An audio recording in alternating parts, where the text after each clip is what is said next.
İlk forumumuz ötən il olmuşdu və Azərbaycan din xadimlərinin birinci forumundan fərqli olaraq bu dəfəki forumda isə Türk dünyasından, qardaş Türkiyədən, Özbəkistandan və Qazaxıstandan nümayəndə heyəti iştirak edir.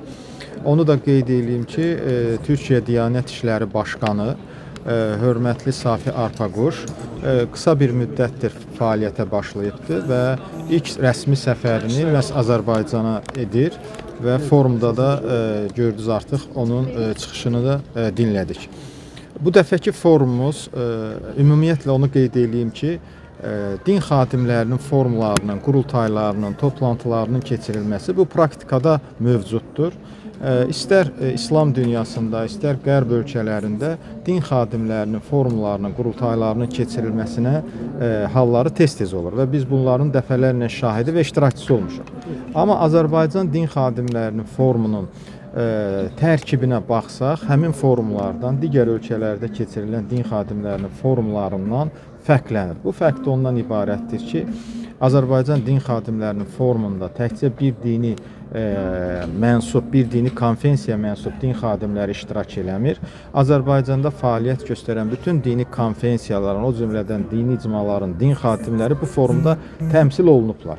Siz özünüz də şahid oldunuz ki, Qafqaz Müsəlmanları İdarəsi, İslam dini icmaları ilə yanaşı Azərbaycanda fəaliyyət göstərən müxtəlif xristian dini icmaları, Pravoslav icmaları, o cümlədən Rus Pravoslav, Gürcü Pravoslav kilsəsi, bununla yanaşı Lüteran kilsəsi, bununla yanaşı digər xristian icmaları, Lüteran icmaları ilə yanaşı digər protestant icmaları da forumda təmsil olunurlar. Bundan əlavə Azərbaycanda fəaliyyət göstərən Yahudi dini icmaların hamısı bu forumun işində iştirak edirlər. İstər dağ Yahudilər olsun, istər Avropa Yahudiləri olsun, istərsə də Azərbaycan separat Yahudiləri olsun. Digər önəmli bir məqam isə ondan ibarətdir ki, ənənəvi dini konfensiyalarla yanaşı, dini qurumlarla isə dövlət komitəsində, dövlət qeydiyyatından keçmiş kiçik icmalar, biz şərti olaraq bunlara kiçik icma deyirik, əslində onların sayından asılı olmayaraq təmsil olunubdular. Yəni, Bahai icması, eyni zamanda Krishna şüuru dini icması da Azərbaycan din xadimlərinin forumunda təmsil olunub. Digər önəmli bir məqam isə ondan ibarətdir ki, Azərbaycan din xadimlərinin forumunda Respublikanın bütün bölgələri təmsil olunublar. Respublikanın bütün bölgələri təmsil olunublar dedikdə, yenə də mən İslam icmalarını nəzərdə tutmuram.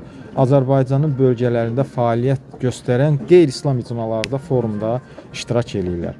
Forumla bağlı onun aktuallığını artıran önəmli məqamlardan biri də ondan ibarətdir ki, biz bugün din sahəsində dövlət din münasibətləri ilə bağlı ölkəmizdə aktual olan mövzuları demək olar ki, hamısını forumun panellərinə müzakirə formasında birgə fikir mübadiləsi aparmaq üçün nəzərdə tutmuşuq. Əgər siz forumun panellərinə, onun iştirakçılarına, onun eyni zamanda mövzularına diqqət yetirsəz, görərsiniz ki, Azərbaycanda dövlət din münasibətlərinin tənzimlənməsi, dini təhsil, multikultural və tolerantlıq dəyərlərimiz, eyni zamanda qadın hüquqları ilə bağlı məsələlər bugün forum iştirakçılarının müzakirə edəcəyi əsas panellərin mövzuları arasındadır.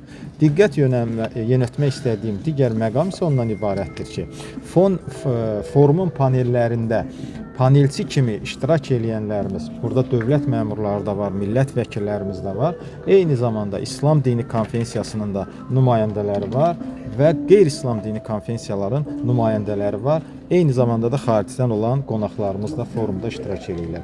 Bir sözlə, ümumi gəldiyimiz əsas məqamlardan biri ondan ibarətdir ki, Azərbaycanın suverenliyinin, ərazi bütövlüyünün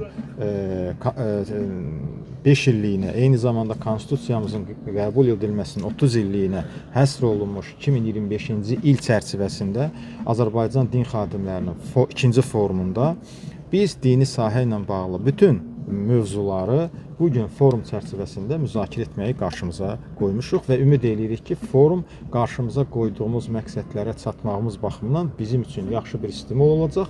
Bu fikri deməyə ötən ilki forumun nəticələri də əsas verir ki, belə bir fikir söyləyə bilərik.